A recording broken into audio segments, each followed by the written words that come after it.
পৌষের ভোরে ঘন কুয়াশায় ঢাকা রাস্তাঘাট, সকালবেলায় চলতে হচ্ছে হেডলাইট জ্বালিয়ে।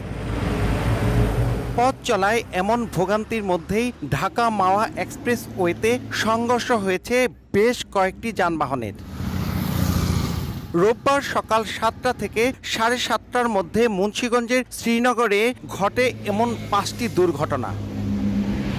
পুলিশ জানায়, ঘন কুয়াশায় চালতিপাড়ায় 100 মিটার দূরত্বের মধ্যেই দুই স্থানে বাসের পেছনে ধাক্কা লাগে। এর পেছনে ধাক্কা দেয় প্রাইভেট কার। এছাড়া নিমতলা ও হাসারায়ও ঘটে একই ঘটনা। 16 ঘরের ট্রাক উঠে যায় সড়ক দ্বীপে।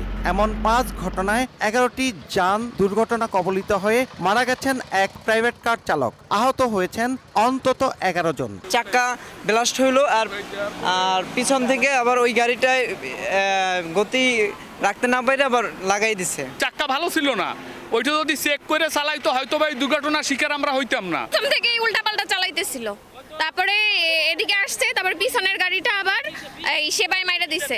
এছাড়া দুপুরে কেওটখালী পয়েন্টে একটি বাসের চাকা ফেটে নিয়ন্ত্রণ হারালে দুই বাসের সংঘর্ষে আরো 10 জন আহত হয়েছেন। সামনের গাড়ি ছোলো হয়ে যায়, ছোলো হয়ে যাওয়ার পরে পিছনের গাড়ি হালকা কানায় লাগে আর এরপর দিশা পিছনে পেয়ে ড্রাইভার এই আইল্যান্ডের উপর মাইরে দেয়। রুগী বাইর করছি টাইনা টুইনা, মানে গেট খোলা জানাই কে পরে রুগী টাইনা বাইর করে এটা 16 ঘর হাসপাতাল হয়ে গেছে। প্রচুর স্পিডে চলে, এখানে গতিসীমা দেওয়া আছে 80, কিন্তু এখানে গাড়ি চলে প্রায় 120-140 অব্দি টানা হয়। পরে দুর্ঘটনাস্থলে গিয়ে উদ্ধার কাজ শুরু করে ফায়ার সার্ভিস। মহাসড়ক থেকে দুর্ঘটনার কবলে পড়া গাড়িগুলো সরিয়ে নেওয়ার পর স্বাভাবিক হয় যান চলাচল। ঘন কুয়াশা আর চালকদের অসচেতনতার কারণেই দুর্ঘটনা বলে জানিয়েছে ফায়ার সার্ভিস। ঘন কুয়াশাই হলো এটার দুর্ঘটনার মূল কারণ ছিল এবং দেখা গেছে যারা অনেকে আহত আছে, এই আহতদেরকে আমরা সবাই উদ্ধার করে হসপিটালে প্রেরণ করছি। এক্সপ্রেসওয়েতে 2022 সালের 30 জুন থেকে চলতি মাস পর্যন্ত 978টি দুর্ঘটনায় 132 জন